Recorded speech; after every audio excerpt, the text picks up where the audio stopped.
بسم الله الرحمن الرحيم الحمد لله رب العالمين والصلاة والسلام على سيد المرسلين سيدنا محمد وعلى آله وصحبه وسلم تسليما كثيرا. السلام عليكم ورحمة الله. I think one of the, in addition to what's been said, to approach this particular issue from another angle, and that's the historical angle. If we look at the history of our ummah, every good that has accrued to the ummah at the high level has come through the door of unity, and every disaster and calamity that has befallen the ummah has come through the door of sectarianism and division. And that trend carries up right to the modern times. If we look at the 18th century and then the 19th century, and we see the fragmentation of the ummah, and then those differences and cleavages are exploited, and various Muslims along national or ethnic or tribal lines even are set against each other, and the ummah is the loser.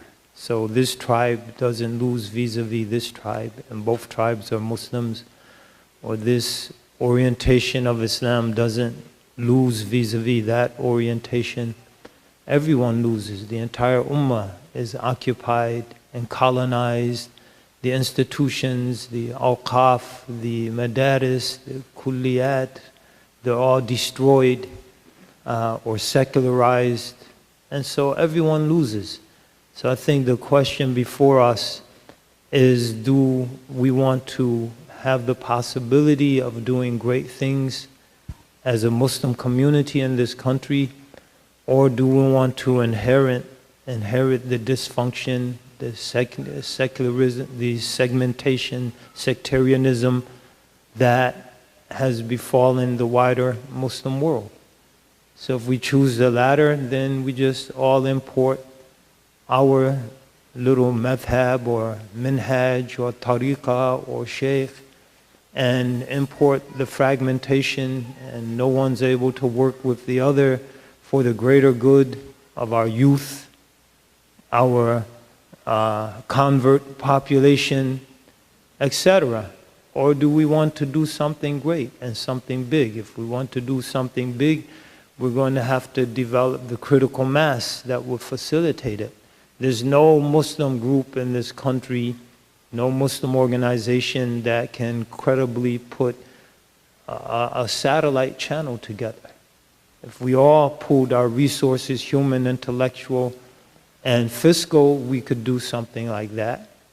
If we want to begin publishing at a high level meaningful books that can begin to counter some of this poison that's being put out there by the whole list of authors, you know their names as well as I, to have that level of printing, publication, is going to take joint efforts that require Muslims to come across these lines and camps and divisions.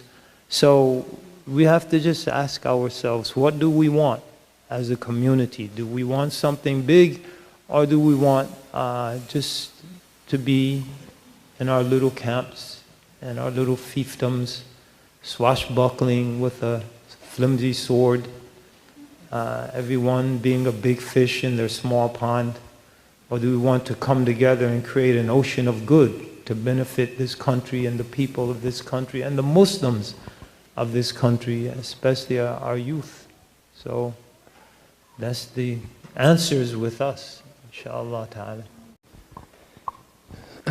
Bismillah, I absolutely agree with everything that was said here, and if I may just offer something really brief as well. Some of my sentiments were shared in my session today, so there's no reason to repeat all of that.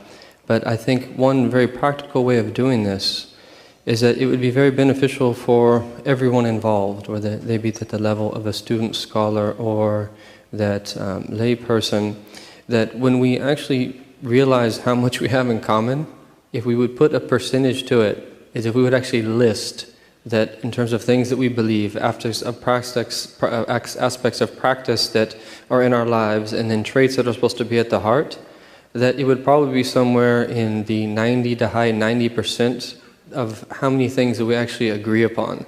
And so to me, it doesn't really make much sense to focus on those very tiny percentages of things that we don't agree upon, and that I think that this is something moving forward if we're going to have sustainable communities in our context, in the world, but in the United States of America, that we need to think that really seriously about our time and understand the tendencies and the currents of our time, and to develop what could be called a tartib al-awliyat, a list of priorities. And based upon that list of priorities is that there are certain concerns that face all human beings. And I think that we should be willing to work with every single human being on the face of this earth unconditionally for those particular things.